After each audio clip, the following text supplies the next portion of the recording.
to this school's executive speaker series.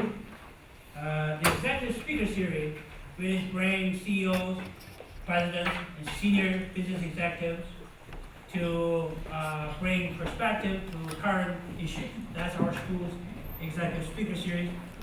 And today's event is really in partnership with the St. Mary's Women in Philanthropy Group. I want to recognize and thank their support. Lisa Moore. And today's event is very special in the sense that this is the 50th years of St. Mary's. So we are 150 years young. How you look at it. And one of our panelists make a comment. I don't know how many institutions in California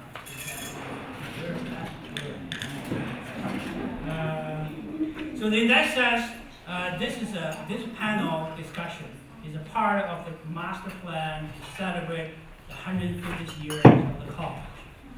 Particularly to recognize the history of the college that we enrolled the first female students 40 years ago. So you can see the topic and the setting and the moment, the history, and our connection.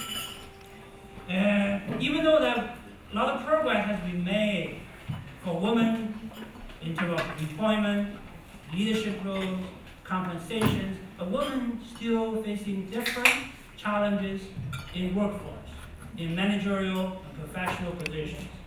So today we really appreciate the opportunity to have three dynamic, experienced, and successful women executives to come in to share their perspective and thoughts on the topic of women executive in the 21st century. To celebrate our college 150 years birthday and to recognize the history that we enrolled women students 40 years ago.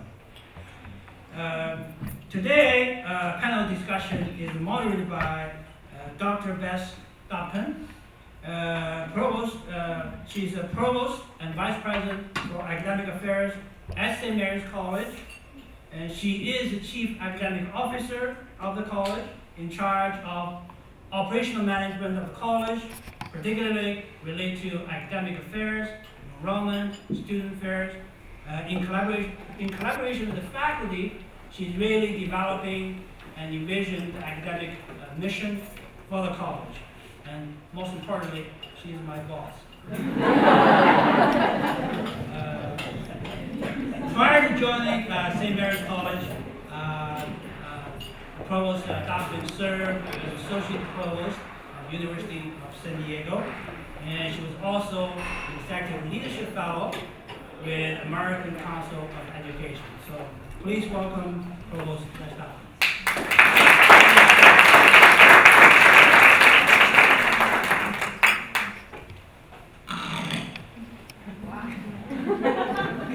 Thank you, John. Thank you for coming. I really appreciate having all of you in the room and our panelists as well, who I'll introduce in a moment. But first, just a couple of words to sort of set the context. Dean Lee's already talked about the 150th anniversary of our sesquicentennial and the 40-year celebration we recently had for the admission of women to college. And this is a very important moment, and perhaps it's even more important that we're still talking about it. Why would we still be mentioning something that happened so long ago? Why would we still be saying there's a forum on women executives? Well, perhaps it's because the word executive still comes with a particular gendered identity that most people assume when they hear the word executive. So we say woman executive to highlight a difference that in many ways still seems to matter. So let's find out a little bit more about what difference that might make, how these stellar and accomplished women have managed to get where they are, and what kind of tips and advice they can pass on to all of you. I'm going to introduce them in a minute. I've asked them to do a self-introduction as well, and to think about how they made the transition from wherever they were before the position they currently have, what kinds of skills and competencies helped them achieve their current position. But before doing that, let me tell you a little bit about each of them. First, to my immediate left is Chris Snow, who's the president of Cisco Capital. Chris leads the company's global captive finance business, delivering premier solutions in technology financing, channel financing, and Cisco manages over $8 billion in assets with a presence in 96 countries. Chris joined Cisco in 2009 from CIT Incorporated, where she led operations in over 30 countries throughout North America, Europe, Asia Pacific, and Latin America. Prior to that, Chris spent over 17 years at Sun Microsystems Incorporated. She is also an SMC alum, having received a Master of Business Administration from college.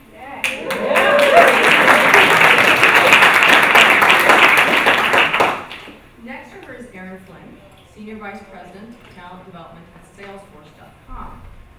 Erin oversees all talent strategies and programs for a rapidly growing global workforce and has led the effort to make Salesforce.com one of the world's most social, global, and open corporate cultures.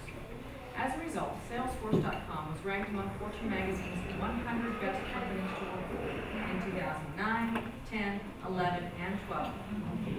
Before joining Salesforce.com in 2004 as Vice President of Recruiting, Erin was Director of Executive and Corporate Recruiting at PeopleSoft and led recruiting efforts for the Silicon Valley arm of IBM.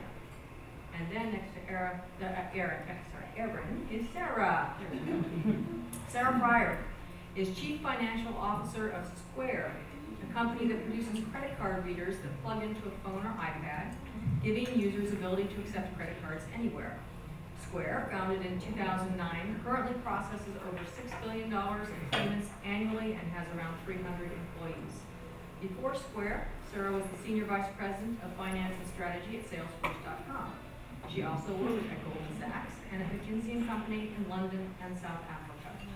So you hear multiple positions, worldwide talents, and I'd like to ask each of them to say a little more about their experiences, beginning with perhaps what got them in the transition where they were previously. Great, thank you. Thank you very much for the introduction, and thank you all for taking time out of your evenings to join us tonight. So I think that's a provocative and evocative question to really make you think about what it is you've done on your path, because it really, for me personally, I just have done my job, moved on, done my job.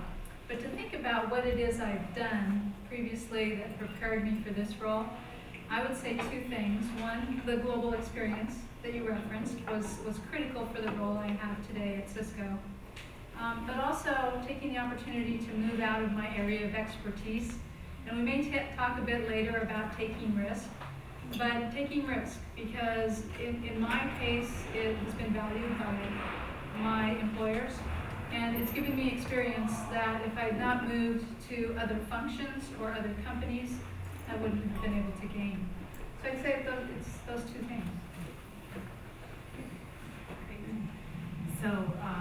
So I am in a position that I guess I've only been in for about a year now. I lead talent development at Salesforce, and I've had a variety of roles with the company. And I would say the big shift for me, just in going from leading employee success to focusing in on talent development, was really part of it was very personal about my own sort of inner curiosity. I sort of wanted to master something new and wanted to go deep again. I had a sort of broader generalist role, and I wanted to go back into a deeper role.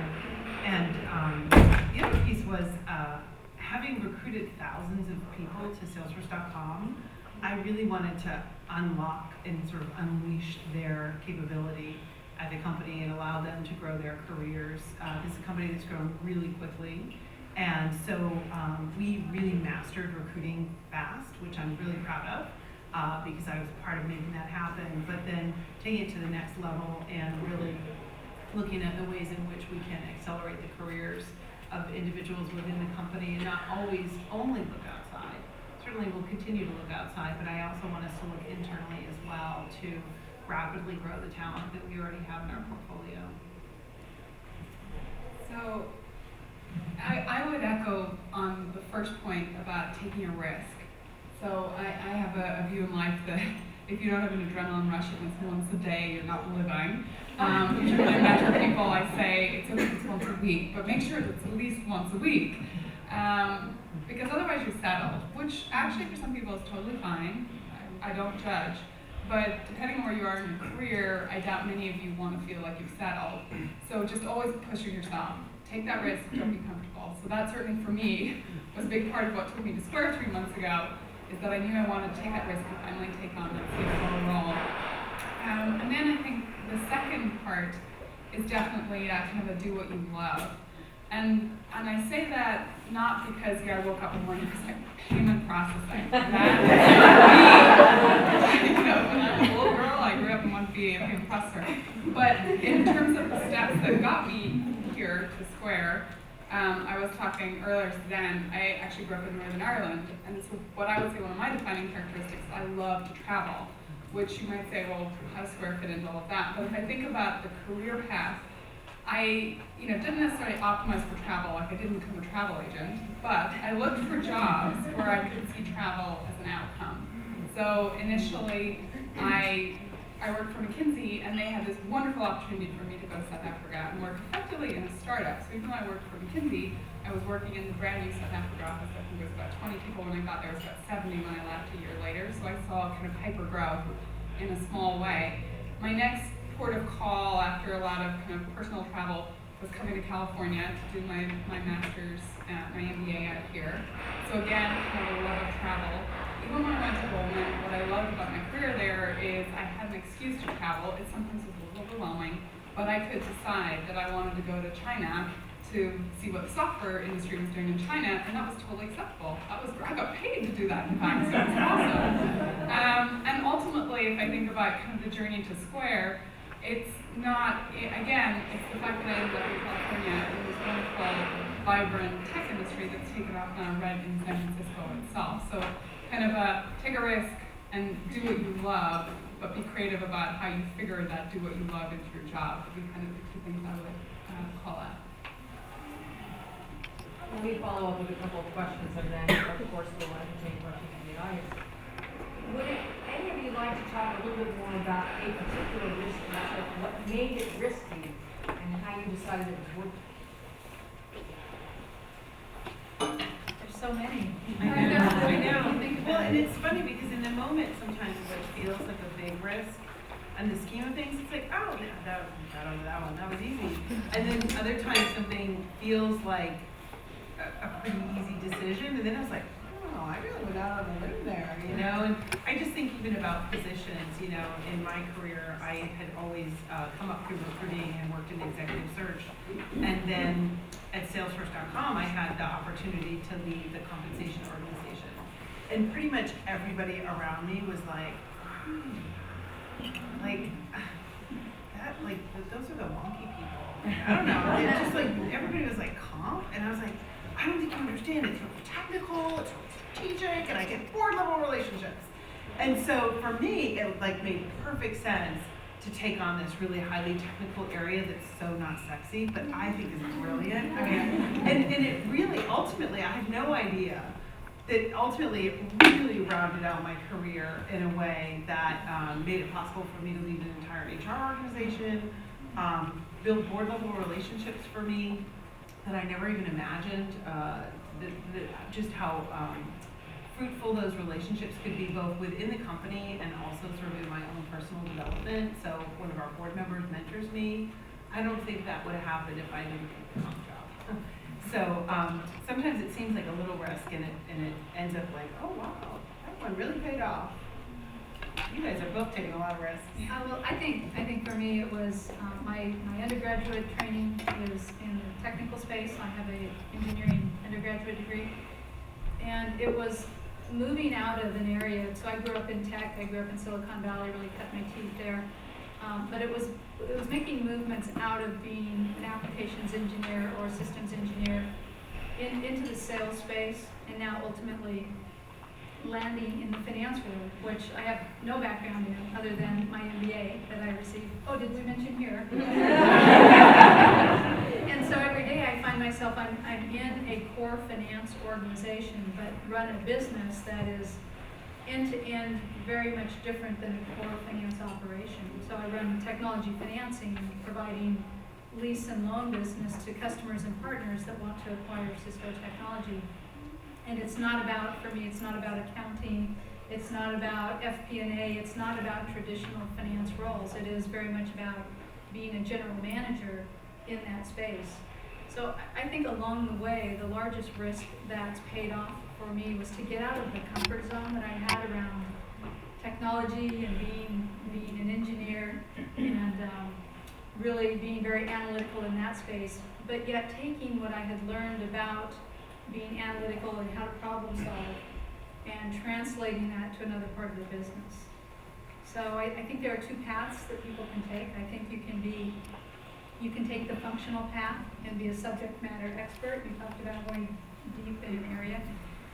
That's definitely one route that is people can make very successful and make successful careers for themselves. The other way is to move from function to function and gain more broad experience that is more general manager in nature. And that just happens to be the path that I took, but taking those risk steps out of comfort zone took me in that direction.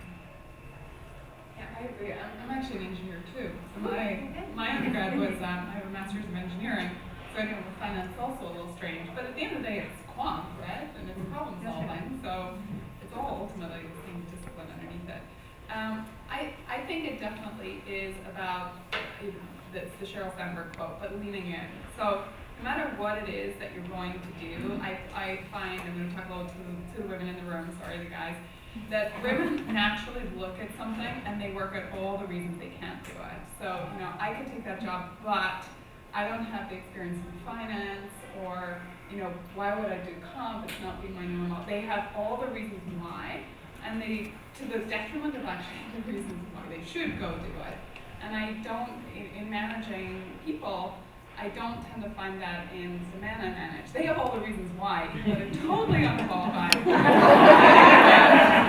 got a good long list of the whys, and so I think it's the lean-in moment that is the risk-taking moment, and it can be so broad. Like, I will tell you, I think when I look back at a career where I felt I was taking a risk, it's actually having my first child, because it was at a point in my career at Goldman where everyone said, oh my God, you're on the MD track, like, you're going to make MD next year. Even a lot of the women who mentored me, when I kind of said, oh, I'm going to have a family, their advice was to maybe wait a little on it. And I didn't want to. And so I was determined that I was going to make it all work, but maybe it wouldn't work, who knows? But, rather than, I now talk to a lot of women who are like, I'd like to take that job, but I really want to have a family, so I think I'd rather wait and see if I have a family, and then I'll take the job. I'm like, well, the job will be gone, and why not just go do it? And then you can always opt out. Like, there's free will, there's no slavery anymore, so if it doesn't work for you, you can just put your hand up and say, I don't want to do it. But to decide before you've even tried it, or felt some of those, there are different ways to learn to balance over time. That's, to me, the big risk of, like, lean in and don't decide you can't do it before you've done it. That's really interesting to hear just the common understanding of risk that's very much, are you willing to think about transferable skills and what's possible instead of how someone else might judge you or perhaps not being possible, and how there might be a gender dimension there.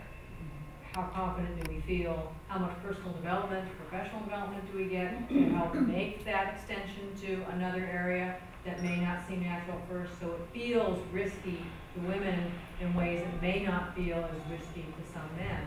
And then the overlay on that you just put on it, Sarah, the balance issues, right? Which usually in the kinds of forums where you raise these issues, people want to know, how do you do it all, and is it fair to be asked to do it all?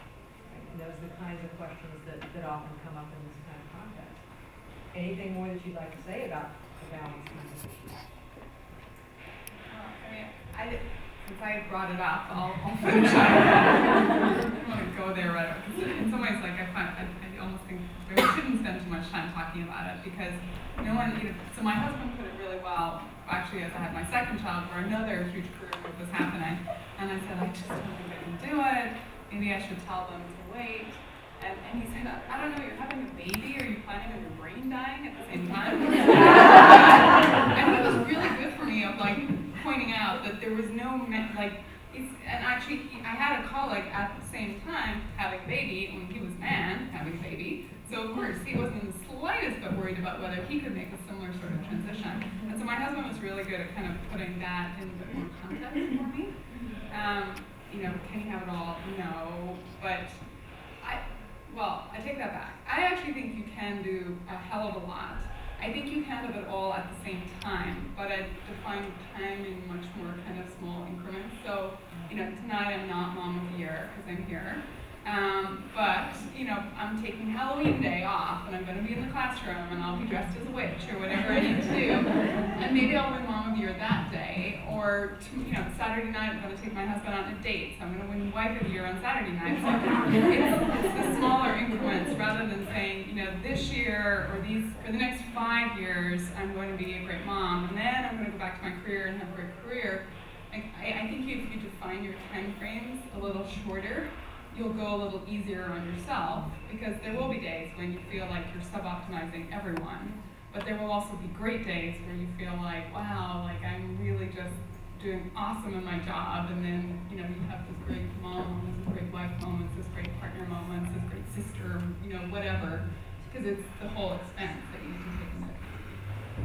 Yeah, I would agree with that. I mean, I gave up trying to find balance many years ago, and the way that I deal with it to make it acceptable to me is I think about integration.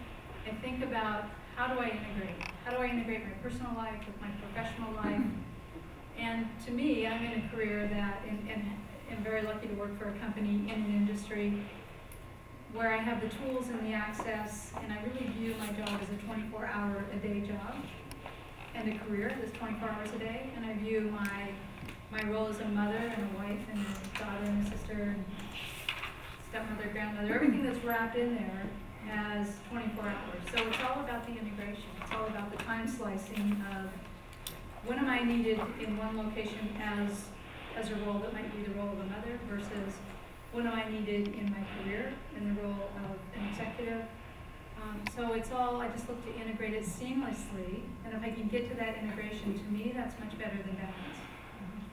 Yeah, I'm with Chris about integration, and ultimately for me, I don't have children, but I do have an extensive family that I spend a lot of time with, and it's really about, for me, priorities. Like, what is my priority for that day, for that moment? And so it means, the iPhone goes away, or, but when I'm in the moment, I try to stay in the moment. So if I'm working, I'm trying to stay, engaged with whatever that is, if it's a client meeting or whatever. And then the same is true at home as well. And the priorities can shift during the course of the day, stuff happens, for sure. But I think as long as my head is where my body is, and it's amazing how hard that can be. But if my head is where my body is, and my mindset is where my body is, I'm usually much more successful with that.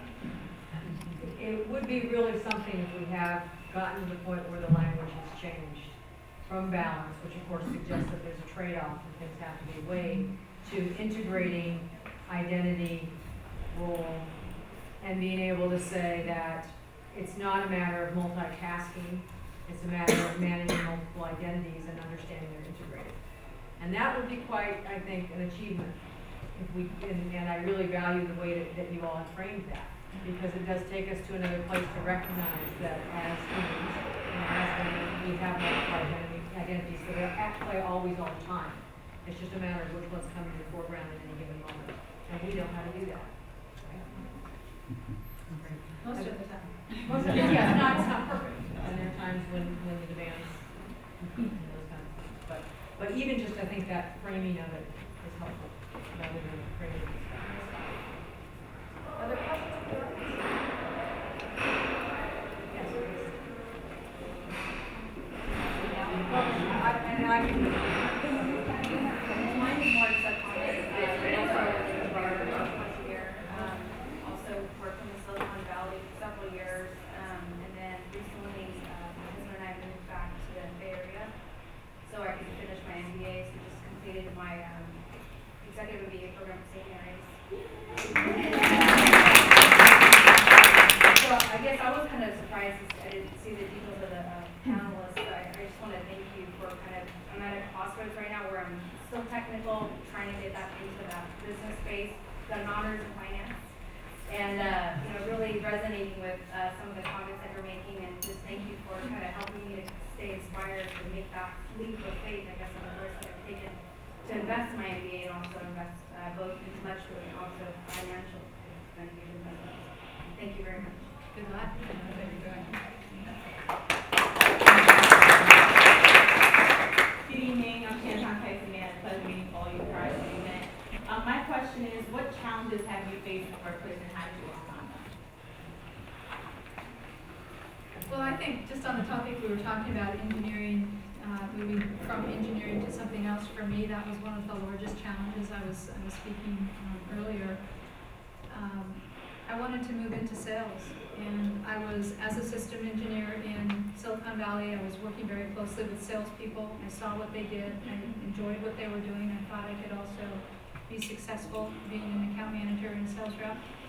And it was really a challenge to convince the hiring managers that an engineer could be a salesperson.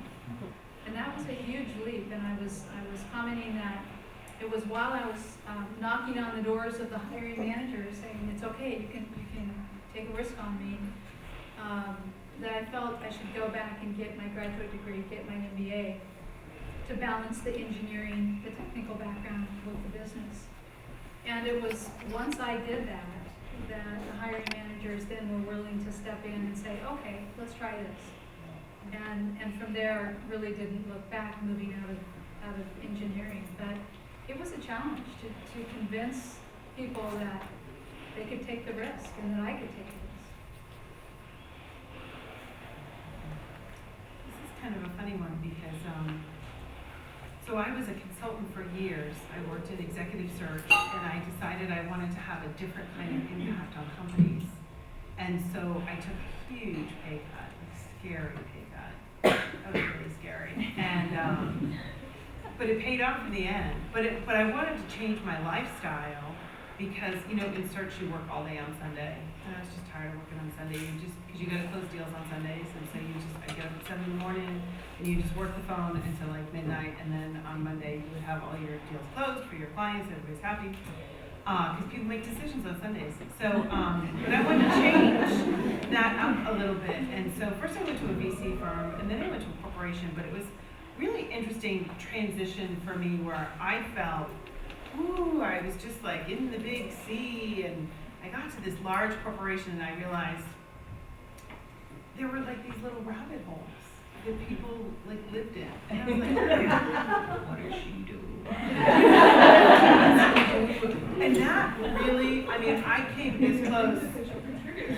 I came so close to just running away, going back to the VC firm I worked with, and I stuck it out, but it was, I guess the challenge was finding the right culture, because the consulting firm that I worked with for almost 9 years, we had a great culture, but I got tired of the job content. And so then I went off looking for new job content, but I was like not finding the right culture. And so I was really lucky when I got to Salesforce, because it was a startup and there's no rabbit holes there, which is very good. But finding that right culture and knowing that it's okay to want the right culture fit for myself. Like somehow I thought I should only be looking at job content. And I realized once I got to Salesforce, it really flourished. I mean, like immediately, just like flourished. I mean, I think everything flourishes there. I think it's just such a fast growth company. And but it was that shift into, oh wow, this is how good it can be. That I kind of looked back and I was like, wow, too bad I kind of put up with that for so long as I did. You know, so I don't know, it was interesting. I think the lesson learned for me was hold out for the right culture. And once you're a leader, create the right culture. That's really what I'm like hyper focused on now, create the right culture. Yeah, I mean, I think you nail it, because I think that is the risk. Like you get in a groove. I worked with Goldman for 11 years, and I kind of had gotten to that point where, you know, I was like, I could just lock and load and do this easily, probably 5 more years, because, you know, it's like 50 years in normal people's lives. But I could just and then I could retire. Then I would just go. But the things that inspired me, you know, again, my wonderful husband, who's my best mentor in life, he kind of kept prodding me and saying, you get home from work, and I have not seen you this excited in like a year because my associate got promoted to VP. I was like, oh my God, this is like the best thing that ever happened. versus I was an FP analyst. Like a stock call would be wowing, and I would never mention it. And he's kind of like, you know, what you do in life is you make stock calls, but you seem really uninterested by it, and you really love your people side of things. And that's what I kept kind of struggling with. Is like I love the people, and you know, a bank is can be a great culture. There's many things I love about Goldman, but the people are kind of by the time they arrive, they pretty much know what to do. Like they're definitely A-type overachievers. You kind of wind them up, usually tell them they're a B, and then they fly. How you keep motivating them. But I was like, really didn't feel like I was people managing, and so I had that kind of epiphany moment where I said, okay, I am going to leave. I'm actually just going to leave. I'm not going to do the whole like sneaking around behind everyone trying to work out what job. I'm just going to leave, and then I will find another job. And it was kind of terrifying of like, you know, went to New York, told everyone that I was like hanging up my stirrups. Everyone was great. They were like pleased that they wanted to stay. It all felt very good. But then, you know, January 31st, I was kind of done. And I definitely had a few weeks of like nervous panic that I was holding inside. Meanwhile, telling them, oh, it's so great. Like I'm hiking every day. I'm gonna be so fit. But like the reality was, I was like terrified. Like, oh my God, I'm never gonna, you know, because Goldman also gets in your head. I was like, I don't know what I can do. Like maybe I can work at Starbucks. But I definitely had that whole like, oh my God, I'm not good enough. I'm not going to find that next job. And I found this wonderful place at Salesforce because Mark kind of scooped me up and said, I've got your dream job. And it was like this great kind of transitionary period. Like in hindsight, I couldn't have written the book better. But you have to kind of believe in yourself that it is going to be okay. You are very valuable. You've learned a ton of skills, and others are going to see that. But it is terrifying. Like, don't let any senior person, a successful person, not woman, but person, tell you any different, because everyone's got the little kind of person at their ear saying, you're going to work yet. Well, you've talked about how important the culture is, and finding the right culture. How do you know when you found it, and what do you do to create it? Well, so in Cisco Capital right now, we're going through a cultural change by design because the previous culture was not effective. So I don't know when you know if you found it, because maybe there is no perfect culture, but to improve the culture and make the culture better. And for what we're doing now in transforming the business, culture is front and center. And we talk about culture in all of our meetings, in all of our all-hand meetings, town halls. I've created, this is going to sound really corny, badge cards that have our culture on the badge so they can attach it to their Cisco badge. So the culture is front and center. So it's a primary focus. It's one of our priorities. It's a transformational initiative for us. It's in our vision, in our strategy. Culture, culture, culture. Because people work so hard, so fast, everyone's so busy. They don't often know that you're changing things unless you are constantly telling them. So I think when you touch on culture, I think that's spot on. It's so important to be in an environment where people respect each other, there's collaboration, there's teamwork, and that's all in the culture that you create. Sarah, I'm dying to hear your story because you're with the hottest startup in town, and you're literally building a culture from the ground up. Yeah. Which I was glad I had that opportunity at Salesforce in the early days, but now we're like this big, huge behemoth. I don't know. I want to hear your story. It's when you said that, asked that question, you talked about changing culture. We had a board meeting 2 weeks ago, and we have our newest board member, who's Howard Schultz from Starbucks, and we were talking about the first kind of calibration we had done in terms of talent. We had done a whole people survey. And we were going back and forth on what's the best way to kind of monitor performance and so on. And I thought what he said is just everyone has kind of been using this phrase ever since, which is, you Square you're in the toddler stages, right? It is your chance to imprint on the organization what will become the Square culture, and it will have a really long tail. So everything that you do right now has massive ramifications for the company. A year out, 5 years out, 10 years out. Jack talks about the 200-year company. So I'm kind of nervous about everything I do at the moment, just in case I leave like a long tail. But therefore, I think you do have to be incredibly mindful.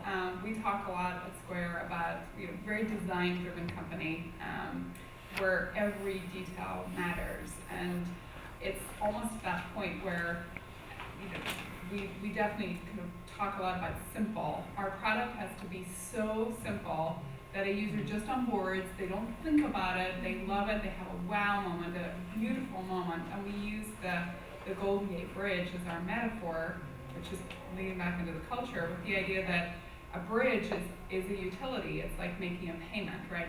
It's not a destination, it's an A to B moment, you're connecting. And yet, the Golden Gate Bridge became more than just an A to B moment. It actually became a destination where people are wowed. So, when I first came to San Francisco, and I think I was 19, I did this great trip with my Irish girlfriends. I wanted to go and see the Golden Gate Bridge. And even to this day, I live in Marin and drive across it every day. I always feel a bit wowed by it, even though it's now part of my daily life. And that's kind of when we think about the culture of Square. We want you to come to view it as a utility. We just take you from A to B when you go into a store, when you talk to a vendor in a farmer's market, whatever it is. But deep down, we want you to always have that little bit of a wow moment. So it's how do you bake that in, and it's about no detail is too small. We spend a lot of time talking about it as a company. We have markers, we have Town Square every Friday night. It's our time to all get together. But it's everything from the messages we send to the company, even just the building, like the touch and feel of there's no offices. Jack frowns at me if I sit at my desk that he's allowed me to have, even though he doesn't have a desk too often because he wants us collaborating and walking around. It's amazing how many marks you put on the ground. One more thing, how do you know if it's the right culture? I think it's a physical feeling. I think when you walk into a workplace, do you feel your anxiety levels go up or down? And I almost feel like in the mornings when I walk in Square and I'm still the first person in the door. I feel almost like a sense of zen because it's very simple and clean, and there's a feeling of coming home. And I think you know it when you feel it. You also know when you don't feel it, so you should act on it. But I think that's how you know if the culture's right. I agree with the physicality of it. I think about post-V graft, you know what I mean? Organ rejection. Usually, the culture may or may not know, because the body is big, right? It depends on how big the culture is. If it's 10,000 people or 2,000 people, the body may be too big to know all that goes into really any organs. Certainly, in my experience, I have known, and for me, when I got to Salesforce, and in fact, as Salesforce has gone through all of its miscellaneous stages of growth, it's felt different, but it always feels really good. And like you say, like home. It's like, oh, I belong here. In contact with culture and the organizational culture, since generally speaking, today's workplace is global and multicultural, you basically have large culture and languages and fusing together. How do you think of using St. Mary's messaging, leading responsibly across those multiple cultures simultaneously, getting them access to, and experientially and intellectually, that culture that you're talking about? I'll jump in. I think the way we manage the business and how we get to the environment that you're talking about, it's inclusion. So everything we do, we have inclusive behavior, whether it's cultural inclusion, time zone inclusion, gender inclusion, style of work inclusion. You have to keep that in the front of how you lead, because that will get you to where you need to be. That will help you grow the business. That will help you attract great employees, and that will give you shareholder value ultimately. So inclusive behavior is so important. Yeah, I agree. I feel like diversity, we're a company that we really pride ourselves on innovation and creativity, and we really feel like to be truly innovative, you need a diverse set of points of view, a diverse set of opinions, a diverse set of approaches to work. And I will say though, from a language perspective, I find Salesforce to be pretty much an English language company, except for Japan. And in Japan, we've worked really hard to build a thriving culture that has enough ties to the English language culture, but not so many that we're sort of suffocating their Japanese language culture, which we want to respect as well. And we've had a lot of conversations now about, so how do we do that in France and Germany? Because France and Germany are offices for us, entities that are getting large enough that they really need to have their own subculture. They can't just be part of EMEA, which is sort of how we think regionally. But when we think of EMEA, we think of the UK, English language, we think of BT, or I don't know, we think of a handful of customers. But once for us, we started building customers like Schneider in France, massive customer for us, we started realizing, oh wow, we need to be able to kind of port our culture into all of these other countries and outside of English language countries. So we operate in a lot of non-English language countries, but we still, other than Japan, I would say, operate as an English language company. I don't know for Square. Yeah, I mean, we are only U.S. We will hopefully have our first country in very short order, but you'll find it's very close to the U.S. It still speaks English, so. But with all of that said, when we design our products, which is the starting point of, we want to delight our customers, that wow moment. Like when you see, I think Apple is so amazing at that, right? When you see someone lift an iPad in China or in France or wherever, right, they don't need to be told. The language barrier is gone because great design breaks all that away. Particularly when you talk consumer products, it's so tactile that I think with great design, we can speak in many languages. And so I think that's very at the core of how we think about our next set of countries. I will say personally, so even though I sound very American, I grew up in Northern Ireland, so I always feel like I'm the secret, like, non-American in the room. I mean, American culture is very dominant, and you're all not really trained to often think about other cultures in the same way that if you grew up in Europe, it's kind of so much more at you that everyone, when you go from California to Idaho, you might think they speak a different language, but they don't. Versus, when you're a kid in Northern Ireland and you fly for like 45 minutes and you're in France, you don't really speak a totally different language. So it's much more at you all the time that cultures are very, very different.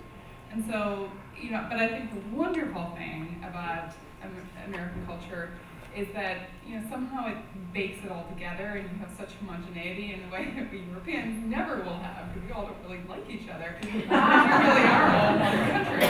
So, but I think it's mindfulness. So, and that is true of any diversity, which is always that moment where, just take the kind of parachute back up in your meeting or whatever and just think, right, are we in herd mentality right now? Like, am I, as a woman who sits, we all do this, right?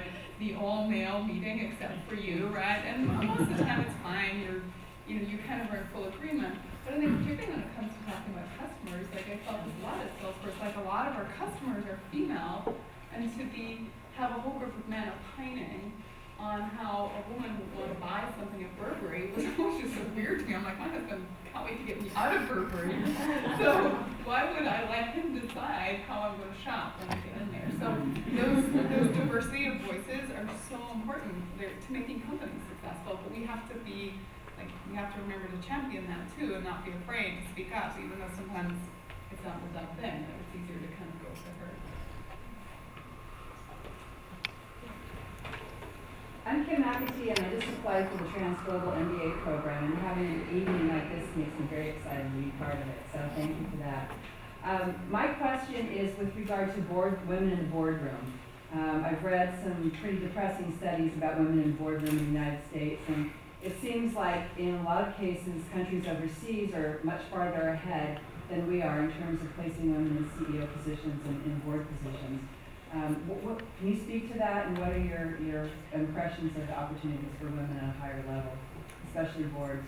Yeah, it's actually something I've thought a lot about recently because I joined a board of a private company, but they're kind of going on the path to going public. But you're right, when you do go home to Europe and you look at countries like, particularly the Nordic countries, Norway and Sweden, where they have actually mandated women participation on boards, miraculously, it's gone well beyond the mandates. You start seeing 50% participation, which is unheard of here. And it is kind of sad. I get asked all the time by different, when I was an analyst and, was conflicted, a lot of people would come, because I couldn't sit on any board, therefore people would come to me a lot to ask my advice. They always were coming to ask me about different men. And when I'd mentioned, well, have you thought about it?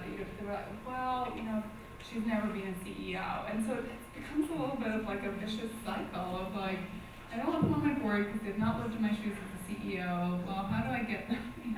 So we have to kind of also push others around us to take some of those risks. Because again, it comes back to, ultimately you're here to just, absolutely wow your customer. And how can you do that if you have kind of a completely lopsided advisory group that's looking at what a customer wants?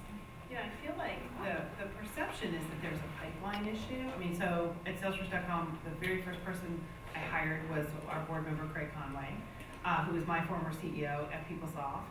And then recruited Shirley Young to our board, and then Maynard Webb. And each of those searches were so interesting to me to lead a board level search for the company. And one, I think you talk to any search firm and they'll say, oh, there's no pipeline of women. Well, it's because they're looking at women who have had CEO titles. And CEO titles of public companies, which then it automatically just shrinks. Yeah, and so often the woman who is the CEO of her company chooses a title like principal, doesn't choose a CEO title, or maybe she's run a nonprofit, and again has an executive director title, not a CEO title. And so I think a lot of folks just in the recruiting world they say, oh, it's a pipeline issue, and I'm like, no, actually, I think it's a title issue. I think it's that the perception is that only a CEO, a public company CEO can sit on a board effectively, and that's absolutely not true. That's absolutely not true. That is, yeah, so that is definitely not true. Because there are so many, and I look at Shirley Young, who actually has not been a CEO, but has been a very effective board member on many companies, and brought to us a whole wealth of information and opportunity in Asia. And she brought so much more to the table than another high-tech CEO would have. Because we kind of already have that in Craig, and then we have that in Maynard. And then it was like, okay, how many high-tech CEOs do we need to sit on our board? We need some diversity. But I don't think it's a pipeline problem. I think actually the pipeline is out there, but I think it's a profile problem. So the profile of the board member, I think we need to work on our CEOs and our boards. I mean, it's really the Nom and Gov committee that run the search. And so we have to go to the head of Nom and Gov and hit them up and help them stretch their thinking around the profile. Well, and I have an observation, and I haven't really thought about the cause, but maybe the two of you have. The company that I'm in now, and the company that I was in prior to the company that I'm in now, the company that I was in prior was a Wall Street company on the East Coast, and both of those companies did a very good job of bringing diversity and gender diversity onto their boards. Similarly, both of those companies did not do a good job of bringing female executives into the company at the upper level.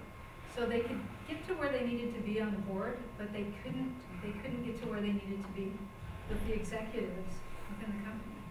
And I'm just now realizing that as we're talking. I don't know what that issue is. I'm wondering. Something to think about. I'm wondering if it connects back to some of your earlier comments. So we started out by having you say that, all three of you, about risk and transferable skills. And there was some, again, personal investment made, and we've heard about it among the people who are listening as well, some personal professional development made to be able to have the credibility to make the transferable skill, because the woman may be seen as riskier in the possibility of transferability than the man does. So not only would perhaps men usually feel and this is a social thing about what skills we give people as they move through life, right? The skill of saying I can, and I may not have done that exactly, but I'll bet you I could. And then men and women alike maybe carrying around our own perceptual lens that says, well, you know, he says he can move into that, but she hasn't exactly done that. She doesn't quite have the profile, she doesn't quite have the title, and maybe it's transferable, but that would be a risk. Just one. It could play out that way. Hi, I'm Karen. So a few of you have mentioned mentoring and mentors in your careers. And just wondering, I'm kind of at, I work for a very small company, I'm at kind of the top level and don't have anyone above me to help in that role. And I manage a bunch of people who are younger than I am, not that I don't learn from them every day, I do. How do you find a mentor? Is it an official thing? Will you be my mentor kind of question? Is there any age that it's too late to have a mentor that it's kind of ridiculous to ask?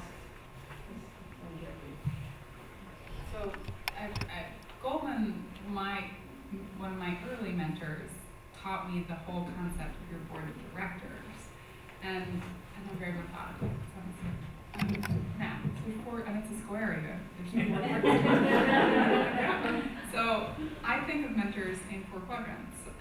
So I think you should have a quadrant that is a mentor in your current workplace, if you can. It may be a little bit more difficult in a small business where you're right at the top, but for most people, there's someone within. And I think it's just good to have kind of an honest voice inside that will both give you some of the harder feedback, and you have to be ready to take that. You also need to push them to be not just a mentor, but a sponsor. So, you know, helping them set you up for success by pointing out that it would be great if they could mention you at that senior executive meeting or whatever it is. I think people don't willfully not do it. Sometimes you just kind of forget. I think it's great to have mentors from your prior jobs because they become a lot more honest once you leave, which is really good for you. Again, you have to be open to that critique. I think it's great to have mentors in your personal life. So I've already said my husband's like my main mentor in life because he is willing to be honest, let me tell you that. But also, like, I think about, you know, one of my best girlfriends that I met right my first day I walked into Goldman was definitely one of my mentors because, you know, when I call and tell her I think I can't do something, she tells me why I can. So she's like the cheerleader mentor. And those people are good too because sometimes you can't always have the big executive front up. Sometimes you need to kind of explain all your fears, not too often, and only in private, but yeah. And then I think you should have an aspirational mentor. And I say that because, you know, it may not work, and it's your question about do you show up and say, please, will you mentor me? Like, often you have to kind of silently stalk them. They don't really realize what's happening. But all of a sudden, they, you know, whether they like it or not, they're kind of your mentor. Like, I definitely had this with actually one of the CFOs, one of the companies I covered, one of the really big companies. I definitely had spent time talking to him before I made this leap of faith of like, I'm going to leave, I want to go be a CFO at some stage. And he was incredibly helpful. I actually would say Mark Benioff became a mentor, whether he knew it or not. And it was very serendipitous that ultimately, because I formed a bond and a connection with Mark, that he was there to kind of say, hey, I've got this great dream job for you. And you can't, if you think of it as kind of a board of directors, it means that A, you're not paying those people, you just don't have time to pay those people all the time. But then you can be a little bit more creative about, in the moment, what is the advice you need. And so when people ask me to mentor them, usually I'll say absolutely, but I don't have very much time. So you have to tell me exactly what is the problem you're trying to solve for right now. And the more precise you can be, the better I can be. And that's something I definitely learned from a lot of my female mentors at Goldman, who to this day, when I was trying to decide to join this board 3 weeks ago, called my female mentor, the phone kind of rang a bit funny, and she picked up, and she said, hello? I'm like, where are you? She's like, China. I'm like, ooh, what time is it? She's like, it's okay, what do you need? I'm like, okay, I'm thinking of joining this board, here's the 3 reasons why I think you should do it, here's the 2 reasons I'm worried about. She's like, I think you should do it. Okay, I'm going to sleep again.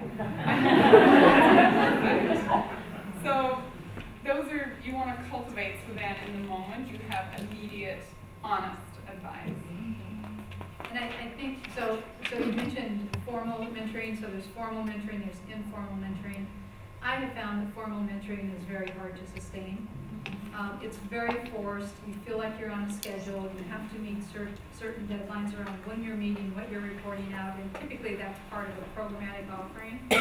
And maybe earlier in your career, that's good because it teaches you the structure, but I would say later on in your career, to build the board of directors, to build the go-to team or the personal advisory council in a more informal manner so that you can have those sounding boards with them works much, much better. I'm a big fan of micro-mentoring, and it's really funny because there are 4 leaders at Salesforce that I think they think I'm mentoring them. we have a dinner separately. I have different cycles with each of them, but we have a dinner once a quarter. And one in particular, our head of R&D and technology, he's always like, "Thank you so much." And I'm like, "You have no idea how much I'm getting from this myself." You know, so I think that there's lots of opportunities, and I would agree. The formalized piece was really helpful when I was younger in my career, but I think today, I feel like I would scare someone off. I wonder if I would be scared off if someone was like, "Would you be my mentor?" I don't know, maybe I would cry, maybe I'd be moved. I don't know. But I feel like, it would feel like, whoa, that feels like a really big commitment. But if they say, "Want to go have coffee," you know, or "Want to have dinner next quarter," that's just much more flexible. I have 2 really quick points, because I think it's something, so that whole point about grabbing a coffee, like, fit in the schedule of the person you're trying to stalk. So I love when people say, "Hey, can I walk with you to your next meetup?" Like, yeah, come on. And particularly at Salesforce, where you have the urban campus, it could be a good 10 minutes. So fitting in, like, don't, because busy people, you'll find, it will be next quarter, and then they'll come around and they'll get pushed out. So, try to be creative there. And then give something back. So, particularly women on women mentoring in a way, remember that senior woman is also trying to do great things with her career. So just those little moments when, I don't know, you're with your manager, dropping that seed of like, "Hey, I've been getting this great advice from Erin. She is a rock star. Like, I'm so glad she's at this company." Or you get stuck in the elevator with the CEO, which is what I always tell my people, like, "What do you want to say?" I don't say Sarah's great, but that would be great if you did say that. But those are great moments to give back. Like, it's a 2-way street, and I think often I hear guys all the time saying, XYZ's rock star, like, he just knocked it out of the park. And I think sometimes women forget that nice loop as well, and just even the senior women need those moments where they're being kind of elevated. So do that too. Anybody else want to go? I thought somebody else was going to. Thank you. I'm Teresa Smith, and I got my degree here, my undergraduate degree about 10 years ago. I took the other course where I kind of raised kids, and my oldest is 27, my youngest was 19, and so he's now here at school. But now I want to work, and I want to get out there, and it's really hard, it's really scary. I do have a mentor in the dental field that wants me to get into sales, and now that I have a degree, I'm more valuable because you can't just get into it if you don't have a degree. But just having the confidence has been really hard because I haven't done a lot of this, important stuff that you guys have been doing all these years. I mean, raising kids is great, but, and volunteering and all this other kind of stuff. So I've been working with the career counselor here, Kate Cole, and she's been amazing for anybody that's an alumni. You can come and for like $50 a year, you can come and talk to them, and she helps with your resume, and she's been amazing. But thank you for your comment just now that you made about having coffee, and that's okay, because the guy I was supposed to interview with yesterday said, "Oh, well, I can't really talk to you because I'm in this training class, and I haven't gotten out of it yet, but I'm going to be at the ABA convention next week, and I'd love to have coffee with you." I thought, coffee, that's it? But now I'm thinking, hey.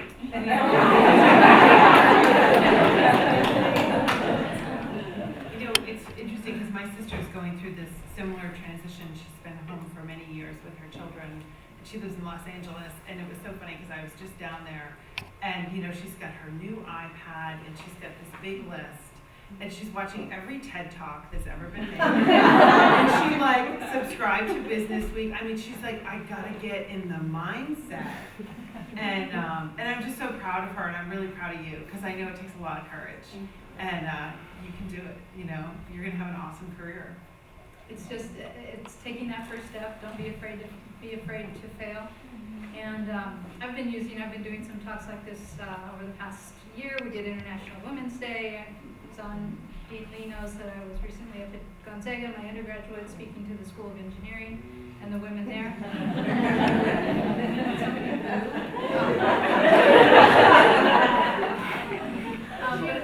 But I do have a quote that I like to share, and I'd like to share it here. And it's an Eleanor Roosevelt quote. She was very quotable. And her quote, and maybe it applies in this instance, no one can make you feel inferior without your consent. So don't let people reflect onto you what you think they should be reflecting, or what they are reflecting, or what you're internally feeling. I'm sure the gentleman that wants to have coffee with you, I mean, that's such a great extension in terms of let's sit in a casual environment where we're not bound by time and schedule and calendar and the chance of getting kicked off the calendar because something else more important comes in. Sitting down and having coffee is a great extension of opportunity to sit and share time with that individual.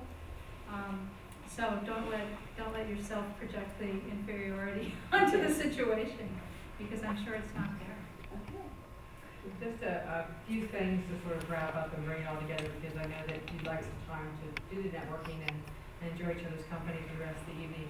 Some of the things that I can say that I've heard, to try and summarize for you, there's a lot about taking risks. You need to have some kind of willingness to stretch yourself, and it may end up being a risk and it may not. You don't know until you take it, and it's worth trying. Support each other in doing it. Mentorship comes in lots of different forms and lots of different places. Look to different people for different things, and appreciate the coffee and the small ones, because those might actually lead to something greater. Know that your body will tell you when a culture is good or not, and you need to listen to your body, and you need to listen to whether a culture feels right. And to make the kind of culture you want, it's everything down to basic details, to being able to understand the value of diversity, and to be able to model inclusion. Because those are the things that will create the kind of culture that you both want to be in, and the kind of culture you want to lead. And perhaps finally, we are living in an increasingly global environment. So understanding that different cultures, particularly ones that aren't American cultures, may not be quite so in your face, and that you may in fact need to stretch your own understanding to be able to appreciate the complexity of the world around you in order to succeed in your own mission. So with that, I'll turn it back to you.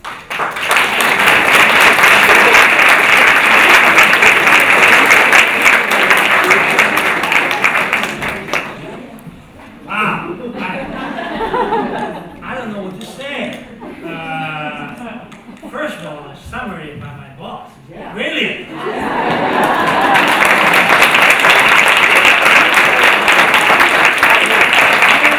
I don't know. As a man who probably a few minutes or a couple of minutes, I benefit a lot from insightful, personal, professional, heart-to-heart advice, thoughts and perspective from our really dynamic, experienced panelists tonight. I don't know, I just speechless. I think we have really had a great evening. Do you agree with that?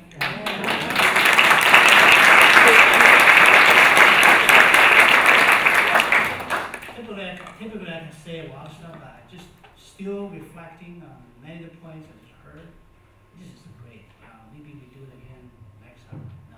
No, not next time. So I have some thank you souvenirs for token of appreciation for our panelists and moderators. So Jackie, anything? It's a different color.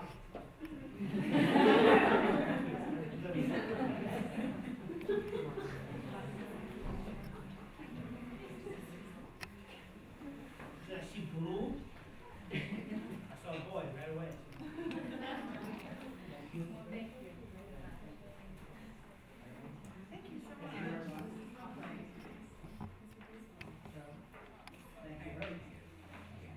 very much. Thank you. Well, let's give our panelists